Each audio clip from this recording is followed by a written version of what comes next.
ವೀಕ್ಷಕರೇ, ಜ್ಯೋತಿಷ್ಯ ಶಾಸ್ತ್ರದ ಪ್ರಕಾರ ಗ್ರಹಗತಿಗಳ ಮೇಲೆಯೇ ನಮ್ಮ ಆಗುಹೋಗುಗಳು ನಿರ್ಧಾರ ಆಗೋದು. ಗ್ರಹಗಳ ಚಲನೆಗೆ ಅನುಗುಣವಾಗಿ ಶುಭ ಅಶುಭ ಫಲಗಳು ಸೃಷ್ಟಿಯಾಗೋದು. ಹೀಗಾಗಿ ಅಲ್ವಾ ಯಾರಿಗಾದ್ರೂ ಮೇಲಿಂದ ಮೇಲೆ ಸಮಸ್ಯೆಗಳು ಎದುರಾಗ್ತಿದ್ರೆ ನಮ್ಮ ಗ್ರಹಚಾರವೇ ಸರಿಯಿಲ್ಲ ಅನ್ನೋದು.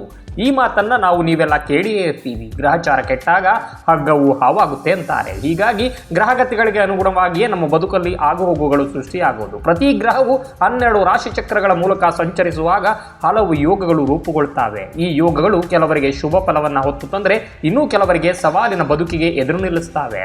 ಈ ವರ್ಷದ ಮಾರ್ಚ್ ತಿಂಗಳನ್ನು ಅತ್ಯಂತ ವಿಶೇಷ ಅಂತ ಜ್ಯೋತಿಷ್ಯ ಶಾಸ್ತ್ರ ಹೇಳ್ತಿದೆ. ಯಾಕಂದ್ರೆ ಈ ತಿಂಗಳಲ್ಲಿ ಹಲವು ಪ್ರಮುಖ ಗ್ರಹಗಳು ರಾಶಿ ಪರಿವರ್ತನೆ ಮಾಡ್ತಾ ಇದ್ದಾವೆ. ಕೆಲವು ಗ್ರಹಗಳು ಹಿಮ್ಮುಖ ಸಂಚಾರ ಆರಂಭಿಸಲಿವೆ. ಅದರಲ್ಲಿ ಶನಿ ಮತ್ತು ಶುಕ್ರನ ಸಂಯೋಗ ಅತ್ಯಂತ ಮಹತ್ವಕರವಾದದ್ದು. ಶನಿ ಮತ್ತು ಶುಕ್ರನ ಸಂಯೋಗದಿಂದ 3 ರಾಶಿಗಳಿಗೆ 30 ವರ್ಷಗಳ ನಂತರ ಅದೃಷ್ಟದ ಬಾಗಿಲು ತೆರೀತಾ ಇದೆ. ಆ 3 ರಾಶಿಗಳು ಯಾವುವು, ಆ 3 ರಾಶಿಗಳಿಗೆ ಏನೆಲ್ಲ ವಿಶೇಷ ಫಲಗಳಿವೆ ಮತ್ತು ಉಳಿದ ರಾಶಿಗಳ ಫಲಾಫಲಗಳೇನು ಎಲ್ಲವನ್ನೂ ಕೂಡ ನೋಡೋಣ ಇವತ್ತಿನ ವಿಡಿಯೋದಲ್ಲಿ. ಅದಕ್ಕೂ ಮೊದಲು ನೀವಿನ್ನೂ ನಮ್ಮ ಡಂಗೂರ ಕರ್ನಾಟಕ ಚಾನಲ್ ಸಬ್ಸ್ಕ್ರೈಬ್ ಆಗಿಲ್ಲ ಅಂದರೆ ಈ ಕೂಡಲೇ ಸಬ್ಸ್ಕ್ರೈಬ್ ಆಗಿ, ಅಲ್ಲದೆ ಮುಂದಿನ ವಿಡಿಯೋಗಳ ಎಲ್ಲ ಅಪ್ಡೇಟ್ಗಳಿಗಾಗಿ ಬೆಲ್ ಬಟನ್ ಒತ್ತೋದನ್ನು ಮರಿಬೇಡಿ. ಜೊತೆಗೆ ನಮ್ಮ ವಿಡಿಯೋ ಇಷ್ಟ ಆದರೆ ಲೈಕ್ ಮಾಡಿ, ಕಮೆಂಟ್ ಮಾಡಿ, ಅಲ್ಲದೆ ಅಲ್ಲಿರುವಂಥ ಅದೇ ಸೆಕ್ಷನ್ ಅಲ್ಲಿರುವಂಥ ಹೈಪ್ ಬಟನ್ ಅನ್ನು ಒತ್ತೋದನ್ನು ಮರಿಬೇಡಿ. ಇದರಿಂದ ಮತ್ತಷ್ಟು ಜನರಿಗೆ ವಿಡಿಯೋ ತಲುಪೋದಕ್ಕೆ ಸಹಾಯ ಆಗುತ್ತೆ. ವೈದಿಕ ಜ್ಯೋತಿಷ್ಯ ಲೆಕ್ಕಾಚಾರದ ಪ್ರಕಾರ ಶನಿದೇವನು ಫೆಬ್ರವರಿ 22, 2026 ಉತ್ತರ ಭಾದ್ರಪದ ನಕ್ಷತ್ರವನ್ನು ಪ್ರವೇಶ ಮಾಡ್ತಾ ಇದ್ದಾನೆ. ಇದರ ಜೊತೆಗೆ ಸಂಪತ್ತಿನ ಗ್ರಹವಾದ ಶುಕ್ರನೂ ಕೂಡ ಮಾರ್ಚ್ 4 ಅದೇ ನಕ್ಷತ್ರವನ್ನು ಪ್ರವೇಶಿಸ್ತಾ ಇದ್ದಾನೆ. ಉತ್ತರ ಭಾದ್ರಪದ ನಕ್ಷತ್ರದಲ್ಲಿ ಶನಿ ಮತ್ತು ಶುಕ್ರನ ಸಂಯೋಗವಾಗುವುದರಿಂದ ಇದನ್ನು ಅರ್ಧಕೇಂದ್ರ ರಾಜಯೋಗ ಅಂತ ಕರೆಯಲಾಗುತ್ತೆ.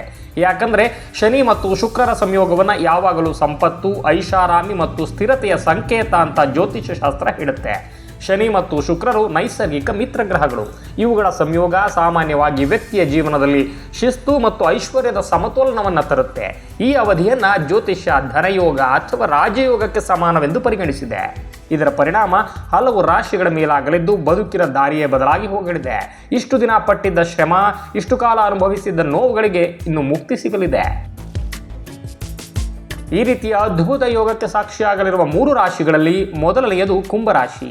ಶನಿ ಮತ್ತು ಶುಕ್ರನ ಸಂಯೋಗದಿಂದ ದಶಾಂಕ ಯೋಗವು ಸೃಷ್ಟಿಯಾಗಲಿದ್ದು ಅತ್ಯದ್ಭುತ ಫಲಗಳು ಸಿಗ್ತವೆ ಈ ರಾಶಿಯವರಿಗೆ.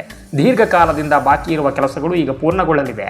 ಶುಕ್ರನು ಈ ರಾಶಿಚಕ್ರ ಚಿಹ್ನೆಯ 12ನೇ ಮನೆಯಲ್ಲಿದ್ದರೆ ಶನಿದೇವನು ಸಂಪತ್ತಿನ ಮನೆಯಲ್ಲಿರ್ತಾನೆ. ಹೀಗಾಗಿ ಕುಂಭರಾಶಿಯಲ್ಲಿ ಜನಿಸಿದವರಿಗೆ ಅನಿರೀಕ್ಷಿತ ಆರ್ಥಿಕ ಲಾಭಗಳು ಎದುರಾಗ್ತವೆ ಅನ್ನೋದು ಲೆಕ್ಕಾಚಾರ. ಜೊತೆಗೆ ನೀವು ಕೊಟ್ಟಿದ್ದ ಹಣ ನಿಮಗೆ ಸಿಗ್ತಿರ್ಲಿಲ್ಲ, ನಿಮ್ಮಿಂದ ಪಡೆದವರು ವಾಪಸ್ ಕೊಡದೆ ಸತಾಯಿಸ್ತಾ ಇದ್ರು ಅಂದರೆ ಮುಂದಿನ ತಿಂಗಳಿಂದ ಅದರ ಧನಾಗಮನವಾಗಲಿದೆ. ಈ ವರ್ಷ ಉದ್ಯೋಗದಲ್ಲಿದ್ದವರಿಗೆ ತುಂಬಾನೇ ಮಹತ್ವದ್ದಾಗಿದ್ದು ಹೊಸ ಉದ್ಯೋಗಗಳು, ನೀವು ಮಾಡೋ ಕೆಲಸದಲ್ಲೇ ಬಡ್ತಿ ಕೂಡ ಸಿಗೋ ಚಾನ್ಸಸ್ ಇದೆ. ಬಿಸಿನೆಸ್ ಮಾಡೋರು ಕೂಡ ದೊಡ್ಡ ಲಾಭವನ್ನು ನಿರೀಕ್ಷೆ ಮಾಡಬಹುದು ಕುಂಭರಾಶಿಯಲ್ಲಿ. ಇನ್ನು ಎರಡನೆಯದು ಮೀನರಾಶಿ. ಜ್ಯೋತಿಷ್ಯ ಶಾಸ್ತ್ರದ ಪ್ರಮುಖ ವಿದ್ಯಮಾನವಾದ ಶನಿ ಮತ್ತು ಶುಕ್ರರ ಸಂಯೋಗ ನಡೆಯುತ್ತಿರುವುದೇ ವಿಶೇಷವಾಗಿ ಈ ಮೀನರಾಶಿಯಲ್ಲಿ. ಮಾರ್ಚ್ 4 ಶುಕ್ರ ಗ್ರಹವು ಮೀನರಾಶಿಯನ್ನು ಪ್ರವೇಶ ಮಾಡ್ತಾ ಇದೆ. ಅಲ್ಲಿ ಶನಿ ಗ್ರಹವು ಈಗಾಗಲೇ ಸ್ಥಿತನಾಗಿರ್ತಾನೆ. ಮೀನರಾಶಿಯು ಶುಕ್ರನಿಗೆ ಉಚ್ಚ ರಾಶಿ, ಅಂದರೆ ಶುಕ್ರನು ಇಲ್ಲಿ ಅತ್ಯಂತ ಬಲಶಾಲಿಯಾಗಿರ್ತಾನೆ. ಶನಿಯು ಕರ್ಮಕಾರಕ ಮತ್ತು ಶುಕ್ರನು ಭೋಗಕಾರಕ. ಇವರಿಬ್ಬರ ಮಿಲನವು ಕರ್ಮ ಮತ್ತು ಫಲಗಳೆರಡನ್ನೂ ಕೂಡ ಒಟ್ಟಿಗೆ ತರುತ್ತದೆ ಮೀನರಾಶಿಯವರಿಗೆ. ಎಷ್ಟೇ ಪ್ರಯತ್ನ ಪಟ್ಟರೂ ಕೆಲಸ ಸಿಕ್ಕಿಲ್ಲ, ಒಳ್ಳೆ ಅಂಕ ಗಳಿಸಿದ್ದೇನೆ ಆದ್ರೂ ಒಂದೊಳ್ಳೆ ಹುದ್ದೆ ಸಿಕ್ತಿಲ್ಲ ಅಂತ ಪರದಾಡ್ತಿದ್ದ ಮೀನರಾಶಿಯವರಿಗೆ ಇನ್ಮೇಲೆ ಉದ್ಯೋಗಾವಕಾಶದ ಬಾಗಿಲು ತೆರೆಯುತ್ತೆ. ಈಗಾಗಲೇ ಉದ್ಯೋಗದಲ್ಲಿದ್ದವರಿಗೆ ಬಡ್ತಿ ಮತ್ತು ಸಂಬಳ ಹೆಚ್ಚುವ ಸಾಧ್ಯತೆ ಇದೆ. ಉದ್ಯಮಿಗಳ ಪಾಲಿಗೆ ಈ ವರ್ಷ ತುಂಬಾನೇ ಮಂಗಳಕರವಾಗಲಿದೆ, ಉತ್ತಮವಾಗಲಿದ್ದು ಸಂಪತ್ತಿನ ಅಧಿಪತಿ ಲಕ್ಷ್ಮೀ ದೇವಿಯ ಕೃಪಾ ಕಟಾಕ್ಷ ಈ ರಾಶಿಯವರಿಗೆ ಸಿಗಲಿದೆ. ಅಲ್ಲದೆ ಮೀನರಾಶಿಯು ಮೋಕ್ಷದ ರಾಶಿಯಾಗಿದ್ದು ಇಲ್ಲಿ ಲೌಕಿಕ ಸುಖದ ಶುಕ್ರ ಮತ್ತು ವೈರಾಗ್ಯದ ಶನಿ ಸೇರುವುದರಿಂದ ವ್ಯಕ್ತಿಗಳು ಭೌತಿಕ ಸುಖವನ್ನು ಅನುಭವಿಸುತ್ತಲೇ ಆಧ್ಯಾತ್ಮಿಕತೆಯ ಕಡೆಗೂ ಕೂಡ ಒಲವು ತೋರುವ ಸಾಧ್ಯತೆ ಇದೆ. ಈ ವಿಶೇಷ ಸಂಯೋಗದಲ್ಲಿ ಅನುಕೂಲಕ್ಕೆ ಸಾಕ್ಷಿಯಾಗ್ತಾ ಇರುವ 3ನೆಯ ರಾಶಿ ಕಟಕ. ಶುಕ್ರ ಮತ್ತು ಶನಿಯಿಂದ ರೂಪುಗೊಂಡ ದಶಾಂಕ ಯೋಗವು ಕಟಕ ರಾಶಿಯವರ ಮೇಲೆ ವಿಶೇಷವಾಗಿ ಬೆಳಕು ಚೆಲ್ಲುತ್ತೆ. ಈ ರಾಶಿಯವರಿಗೆ 7ನೇ ಮನೆಯಲ್ಲಿ ಶುಕ್ರ ಮತ್ತು 9ನೇ ಮನೆಯಲ್ಲಿ ಶನಿ ಇರಲಿದ್ದಾರೆ. ಹೀಗಾಗಿ ಆಸ್ತಿ ಸಂಬಂಧಿತ ಹೂಡಿಕೆಗಳನ್ನು ಹೂಡಿಕೆ ಮಾಡಿದ್ರೆ ದುಪ್ಪಟ್ಟು ಲಾಭ ನಿಮ್ಮದಾಗುತ್ತೆ. ಅಂದರೆ ರಿಯಲ್ ಎಸ್ಟೇಟ್ ಉದ್ಯಮದಲ್ಲಿ ಹಣ ಹೂಡಿದ್ರೆ ಒಳ್ಳೆ ಲಾಭವನ್ನು ಕಾಣುವ ಸಾಧ್ಯತೆ ಇದೆ. ಉದ್ಯೋಗದಲ್ಲಿರುವವರಿಗೆ ತಾವು ಕೆಲಸ ಮಾಡುವ ವಾತಾವರಣದಲ್ಲಿ ಸಣ್ಣ ಪುಟ್ಟ ಬದಲಾವಣೆಗಳಾಗಲಿವೆ. ಕೆಲಸದ ಒತ್ತಡ ಸ್ವಲ್ಪ ಮಟ್ಟಿಗೆ ಹೆಚ್ಚಾಗಲಿದ್ದು ನಿಮ್ಮ ಪರಿಶ್ರಮದ ಫಲವಾಗಿ ಒಳ್ಳೆಯದನ್ನೇ ಎದುರು ನೋಡಲಿದ್ದೀರಿ. ಜೊತೆಗೆ ವೆಚ್ಚಗಳು ಸ್ವಲ್ಪ ಹೆಚ್ಚಾಗಲಿದ್ದು ನಿಮ್ಮ ಸಂಗಾತಿ ಜೊತೆ ಅತ್ಯುತ್ತಮ ಕ್ಷಣಗಳನ್ನು ಕಳೆಯಲಿದ್ದೀರಿ. ಅಂದರೆ ಗಂಡ ಹೆಂಡತಿ ಮಧ್ಯೆ ಏನಾದರೂ ಸಣ್ಣ ಪುಟ್ಟ ಕಿರಿಕಿರಿಗಳು ಆಗ್ತಾ ಇದ್ರೆ ಅಂಥವುಗಳಿಗೆಲ್ಲ ಇನ್ಮೇಲೆ ಬ್ರೇಕ್ ಬೀಳಲಿದೆ. ಆತ್ಮೀಯರೇ, ಈ 3 ರಾಶಿಗಳಿಗೆ ಶನಿ ಹಾಗೂ ಶುಕ್ರನಿಂದ ಅಪಾರ ಲಾಭಗಳಾದರೆ 12 ರಾಶಿಗಳ ಮೇಲೆ ವಕ್ರದೃಷ್ಟಿ ಬೀಳ್ತಾ ಇದೆ. ಅವುಗಳಲ್ಲಿ ಮೊದಲನೆಯದು ವೃಶ್ಚಿಕ ರಾಶಿ. ವೃಶ್ಚಿಕ ರಾಶಿಯವರಿಗೆ ಈ ವರ್ಷದ ಅವಧಿಯಲ್ಲಿ ಕೆಲವು ಸಂಘರ್ಷದ ಸವಾಲುಗಳು ಎದುರಾಗಬಹುದು. ಈಗಾಗಲೇ ಇರುವ ಸಮಸ್ಯೆಗಳ ಜೊತೆಗೆ ಹೊಸ ಹೊಸ ಅಡಚಣೆಗಳು ಕಾಣಿಸಿಕೊಳ್ಳಬಹುದು. ವಾಹನ ಚಲಾಯಿಸುವಾಗ ಹಾಗೂ ಪ್ರಮುಖ ನಿರ್ಧಾರಗಳನ್ನು ಕೈಗೊಳ್ಳುವಾಗ ಹೆಚ್ಚಿನ ಜಾಗೃತೆ ವಹಿಸಬೇಕಾಗುತ್ತೆ. ಇನ್ನು ಎರಡನೆಯದು ಸಿಂಹರಾಶಿ. ಈ ರಾಶಿಯವರಿಗೆ ಹೊಸ ಹೊಸ ವ್ಯಕ್ತಿಗಳ ಪರಿಚಯವಾಗಲಿದೆ. ಇವರ ಮಧ್ಯೆ ಒಂದೊಳ್ಳೆ ಸಂಬಂಧ ರೂಪುಗೊಳ್ಳುವ ಅವಕಾಶಗಳಿದ್ರೂ ಕೂಡ ಸಣ್ಣ ಪುಟ್ಟ ಭಿನ್ನಾಭಿಪ್ರಾಯಗಳಿಂದ ಸಮಸ್ಯೆಗಳು ಎದುರಾಗುವ ಸಾಧ್ಯತೆ ಇದೆ. ಆರೋಗ್ಯ ಹಾಗೂ ಹಣಕಾಸಿನ ವಿಷಯದಲ್ಲಿ ತುಂಬಾನೇ ಎಚ್ಚರಿಕೆ ವಹಿಸಬೇಕಾಗತ್ತೆ. ಅನಗತ್ಯ ಖರ್ಚುಗಳು ನಿಮ್ಮ ಹೆಗಲೇರಲಿವೆ. ಒಟ್ಟಿನಲ್ಲಿ ಮಾರ್ಚ್ ತಿಂಗಳ ಈ ಗ್ರಹ ಸಂಯೋಗವು ಕೆಲವರಿಗೆ ಪ್ರಗತಿಯ ದಾರಿ ತೋರಿದರೆ, ಇನ್ನೂ ಕೆಲವರಿಗೆ ಎಚ್ಚರಿಕೆ ಸೂಚನೆಯನ್ನು ನೀಡ್ತಾ ಇದೆ. ಉಳಿದ ರಾಶಿಗಳ ಫಲಾಫಲವೇನು ನೋಡೋಣ. ಮಿಥುನ ರಾಶಿಯ 10ನೇ ಮನೆಯಲ್ಲಿ ಈ ಸಂಯೋಗ ನಡೀತಾ ಇದೆ. ಇದು ಉದ್ಯೋಗದಲ್ಲಿ ಬಡ್ತಿ, ವೇತನ ಹೆಚ್ಚಳ ಮತ್ತು ಹೊಸ ಉದ್ಯೋಗಾವಕಾಶಗಳನ್ನು ತರುವ ಸಾಧ್ಯತೆ ಇದೆ. ಸಮಾಜದಲ್ಲಿ ನಿಮ್ಮ ಕೀರ್ತಿ ಹೆಚ್ಚಾಗುತ್ತೆ. ಕರ್ಕಾಟಕ ರಾಶಿಯವರಿಗೆ 9ನೇ ಮನೆಯಲ್ಲಿ ಅಂದರೆ ಭಾಗ್ಯಸ್ಥಾನದಲ್ಲಿ ಈ ಸಂಯೋಗವಾಗ್ತಾ ಇರೋದ್ರಿಂದ ಅದೃಷ್ಟ ನಿಮ್ಮ ಕೈ ಹಿಡಿಯಲಿದೆ. ದೂರದ ಪ್ರಯಾಣ ಅಥವಾ ತೀರ್ಥಯಾತ್ರೆ ಕೈಗೊಳ್ಳುವ ಸಾಧ್ಯತೆ ಇದೆ. ತಂದೆಯ ಆರೋಗ್ಯ ಸುಧಾರಿಸಬಹುದು.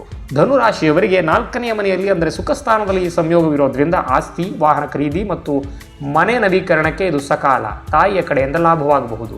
ಕುಂಭರಾಶಿಯವರಿಗೆ 2ನೇ ಮನೆಯಲ್ಲಿ ಧನಭಾವವಿದೆ. ಶನಿ ಮತ್ತು ಶುಕ್ರ ಸಂಯೋಗವು ಆರ್ಥಿಕ ಸ್ಥಿತಿಯನ್ನು ಬಲಪಡಿಸುತ್ತೆ. ಕುಟುಂಬದಲ್ಲಿ ಮಂಗಳ ಕಾರ್ಯಗಳು ನಡೀತಾವೆ. ಸಿಕ್ಕಿ ಹಾಕಿಕೊಂಡಿದ್ದ ಹಣ ಕೈ ಸೇರುತ್ತೆ. ಋಷಭ ರಾಶಿಯವರಿಗೆ 11ನೇ ಮನೆಯಲ್ಲಿ ಅಂದರೆ ಲಾಭಸ್ಥಾನದಲ್ಲಿ ಈ ಸಂಯೋಗವಾಗ್ತಾ ಇದೆ. ಆದಾಯದ ಮೂಲಗಳು ಹೆಚ್ಚಾಗಬಹುದು. ಆದರೆ ಹಿರಿಯ ಒಳ ಹುಟ್ಟಿದವರೊಂದಿಗೆ ಮನಸ್ತಾಪ ಉಂಟಾಗದಂತೆ ಎಚ್ಚರ ವಹಿಸಬೇಕಿದೆ. ಕನ್ಯಾ ರಾಶಿಯವರಿಗೆ 7ನೇ ಮನೆಯಲ್ಲಿ ಅಂದರೆ ಕಳತ್ರ ಸ್ಥಾನದಲ್ಲಿ ಈ ಸಂಯೋಗವಾಗ್ತಾ ಇದೆ. ವ್ಯಾಪಾರದಲ್ಲಿ ಪಾಲುದಾರಿಕೆಯಿಂದ ಲಾಭವಾಗಬಹುದು. ಅವಿವಾಹಿತರಿಗೆ ವಿವಾಹ ಯೋಗ ಕೂಡಿ ಬರಬಹುದು. ಆದರೆ ದಾಂಪತ್ಯದಲ್ಲಿ ಸಣ್ಣ ಪುಟ್ಟ ಭಿನ್ನಾಭಿಪ್ರಾಯಗಳು ಬಂದು ಹೋಗಬಹುದು. ಮಕರ ರಾಶಿಯವರಿಗೆ 3ನೇ ಮನೆಯಲ್ಲಿ ಅಂದರೆ ಪರಾಕ್ರಮ ಸ್ಥಾನದಲ್ಲಿ ಈ ಶನಿ ಶುಕ್ರ ಸಂಯೋಗವಾಗ್ತಾ ಇದೆ. ಪರಿಣಾಮ ನಿಮ್ಮ ಧೈರ್ಯ ಮತ್ತು ಸಾಹಸ ಪ್ರವೃತ್ತಿ ಹೆಚ್ಚಾಗುತ್ತೆ. ಸಣ್ಣ ಪ್ರಯಾಣಗಳಿಂದಲೂ ಕೂಡ ಲಾಭವಾಗಬಹುದು. ಈ ವಿಶೇಷ ಸಂಯೋಗದ ಅವಧಿಯಲ್ಲಿ ಕೆಲವು ರಾಶಿಗಳವರು ಎಚ್ಚರಿಕೆ ಕೂಡ ವಹಿಸಬೇಕಿದೆ. ಉದಾಹರಣೆಗೆ ಮೇಷರಾಶಿ 12ನೇ ಮನೆಯಲ್ಲಿ ಅಂದರೆ ವ್ಯಯಭಾವವಿದೆ. ಈ ರಾಶಿಯವರಿಗೆ ಈ ಸಂಯೋಗದಲ್ಲಿ ಖರ್ಚು ವೆಚ್ಚಗಳು ಹೆಚ್ಚಾಗಬಹುದು. ಅನಗತ್ಯ ಪ್ರಯಾಣ ಅಥವಾ ಆರೋಗ್ಯದ ಬಗ್ಗೆ ಕಾಳಜಿ ವಹಿಸುವುದು ಅಗತ್ಯ. ತುಲಾ ರಾಶಿಯವರಿಗೆ 6ನೇ ಮನೆಯಲ್ಲಿ ಶತ್ರು ಸ್ಥಾನದಲ್ಲಿ ಸಂಯೋಗವಾಗ್ತಾ ಇದೆ. ಹೀಗಾಗಿ ಸಾಲದ ಬಾಧೆ ಅಥವಾ ಆರೋಗ್ಯ ಸಮಸ್ಯೆಗಳು ಎದುರಾಗಬಹುದು. ಆದರೆ ಶತ್ರುಗಳ ಮೇಲೆ ಜಯ ಸಾಧಿಸುವಿರಿ. ಉದ್ಯೋಗದಲ್ಲಿ ಸಹೋದ್ಯೋಗಿಗಳೊಂದಿಗೆ ಜಾಗರೂಕರಾಗಿರಿ. ವೀಕ್ಷಕರೇ, ಅದು ಯಾವುದೇ ರಾಶಿ ಇರಲಿ ಅಥವಾ ಫಲಾಫಲಗಳು ಏನೇ ಲೆಕ್ಕಾಚಾರಗಳಿರಲಿ, ಆದರೆ ಈ ವಿಶೇಷವಾದ ಸಂಯೋಗದ ಸಮಯವನ್ನು ಹೆಚ್ಚು ಶುಭದಾಯಕವಾಗಿಸಬೇಕು ಅಂದರೆ ಕೆಲವು ಸರಳ ಪರಿಹಾರಗಳನ್ನು ಸೂಚಿಸುತ್ತೆ ಜ್ಯೋತಿಷ್ಯ. ಅವುಗಳಲ್ಲಿ ಕೆಲವು ಹೀಗಿವೆ ನೋಡಿ. ಶುಕ್ರವಾರದಂದು ಲಕ್ಷ್ಮೀ ದೇವಿಯ ಆರಾಧನೆಯನ್ನು ಮಾಡಿ. ಶನಿವಾರದಂದು ಶನಿ ದೇವರಿಗೆ ಎಳ್ಳೆಣ್ಣೆ ದೀಪವನ್ನು ಹಚ್ಚಿ. ಬಡವರಿಗೆ ಅಥವಾ ನಿರ್ಗತಿಕರಿಗೆ ಅನ್ನದಾನ ಅಥವಾ ವಸ್ತ್ರದಾನವನ್ನು ಮಾಡಿ. ಓಂ ಶಂ ಶನೈಶ್ಚರಾಯ ನಮಃ ಮತ್ತು ಓಂ ಶುಂ ಶುಕ್ರಾಯ ನಮಃ ಮಂತ್ರಗಳನ್ನು ಪಠಿಸಿ. ಈ ಕೆಲಸಗಳ ಮೂಲಕ ಸಂಯೋಗದ ಫಲಾಫಲಗಳ ನಕಾರಾತ್ಮಕ ಅಂಶಗಳಿಂದ ಸ್ವಲ್ಪ ಸಮಾಧಾನ ಗಳಿಸಿಕೊಳ್ಳಬಹುದು ಅನ್ನೋದು ನಂಬಿಕೆ. ವೀಕ್ಷಕರೇ, ವಿಶೇಷವಾಗಿ ಇದು ಈ ನಿರ್ದಿಷ್ಟ ಸಂಯೋಗದ ಗೋಚಾರ ಫಲವಾಗಿದ್ದು ನಿಮ್ಮ ವೈಯಕ್ತಿಕ ಜಾತಕದ ದಶಾಭುಕ್ತಿಗಳ ಆಧಾರದ ಮೇಲೂ ಕೂಡ ಫಲಗಳು ಬದಲಾಗಬಹುದು ಅನ್ನೋದನ್ನು ಮರೆಯುವಂತಿಲ್ಲ. ಈ ಮಾಹಿತಿ ನಿಮಗಿಷ್ಟ ಆಗಿದ್ರೆ ಲೈಕ್ ಮಾಡಿ, ಕಮೆಂಟ್ ಮಾಡಿ, ಶೇರ್ ಮಾಡಿ. ಅಲ್ಲದೆ ಪಕ್ಕದಲ್ಲಿರೋ ಹೈಪ್ ಬಟನನ್ನು ಒತ್ತಿ. ಇದರಿಂದ ಮತ್ತಷ್ಟು ಜನರಿಗೆ ಶೇರ್ ಆಗೋದಕ್ಕೆ ಅನುಕೂಲ ಆಗುತ್ತೆ. ಜೊತೆಗೆ ನೀವೇನು ನಮ್ಮ ಡಂಗೂರ ಕರ್ನಾಟಕ ಚಾನಲ್ ಸಬ್ಸ್ಕ್ರೈಬ್ ಆಗಿಲ್ಲ ಅಂದರೆ ಈ ಕೂಡಲೇ ಸಬ್ಸ್ಕ್ರೈಬ್ ಆಗಿ ಮುಂದಿನ ಎಲ್ಲ ವಿಡಿಯೋಗಳ ಅಪ್ಡೇಟ್ಗಳಿಗಾಗಿ ಪಕ್ಕದಲ್ಲಿರೋ ಬೆಲ್ ಬಟನ್ ಒತ್ತೋದನ್ನು ಮರಿಬೇಡಿ. Thank you.